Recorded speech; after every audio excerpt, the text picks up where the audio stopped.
If you go to the gym and you work out and you come back and you look in the mirror, you will see nothing.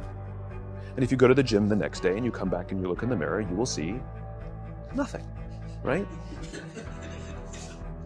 So clearly there's no results, can't be measured, it must not be effective. So we quit, right? Or if you fundamentally believe that this is the right course of action and you stick with it, like in a relationship, I bought her flowers and I wished her happy birthday, and she doesn't love me. Clearly I'll give up. You know, that's not what happens. If you believe there's something there, you commit yourself to an act of service. You commit yourself to the regime, the exercise. You can screw it up. You can eat chocolate cake one day. You can skip a day or two. You know, it allows for that. But if you stick with it consistently, I'm not exactly sure what day, but I know you'll start getting into shape. I know it. And the same with the relationship. It's not about the events. It's not about intensity. It's about consistency, right? You go to the dentist twice a year, your teeth will fall out. You have to brush your teeth every day for 2 minutes. What does brushing your teeth twice a day for 2 minutes do? Nothing. Unless you do it every day, twice a day for 2 minutes, right? It's the consistency. Going to the gym for 9 hours does not get you into shape. Working out every day for 20 minutes gets you into shape. So the problem is we treat leadership with intensity.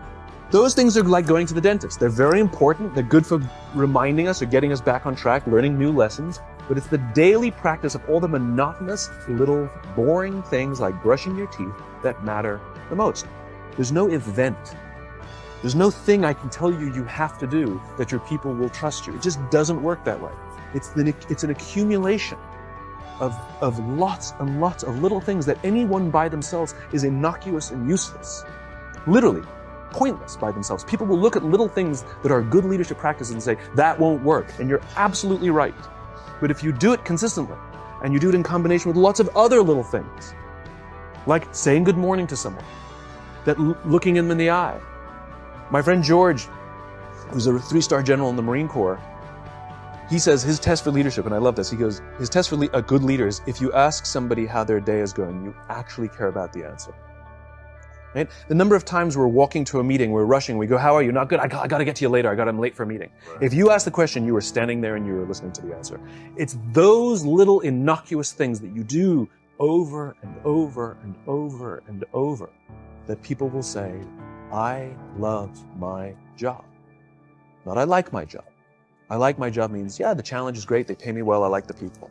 I love my job means, I don't want to work anywhere else. I don't care how much somebody else is willing to pay me. I'm devoted to the people here, and I care desperately about the people here as if they were my family. In business, we have colleagues and coworkers. In the military, they have brothers and sisters. That's how they think of each other, right? If you really have a strong corporate culture, the people will think of each other like brothers and sisters. It's like a family, right? No, brothers and sisters. Deep love. Fight, but the love doesn't go away, right? Bicker, the love doesn't go away. And I'll fight with my sister, but if you threaten my sister, you're gonna have to deal with me, right? We'll fight internally, we'll bicker with each other, but nobody's gonna hurt each other. And if anything from the outside shows up, you're looking at a unified front. Brothers and sisters. Now, how do you create brothers and sisters out of strength? Common beliefs, common values, parents, in other words, executives who care about their children's success, who care to raise their children, teach them skills, discipline them when necessary, help them build their self-confidence so that they can go on and achieve something more than you could have ever imagined achieving for yourself. That's leadership. You only live once, so do what you feel passionate about. Take chances.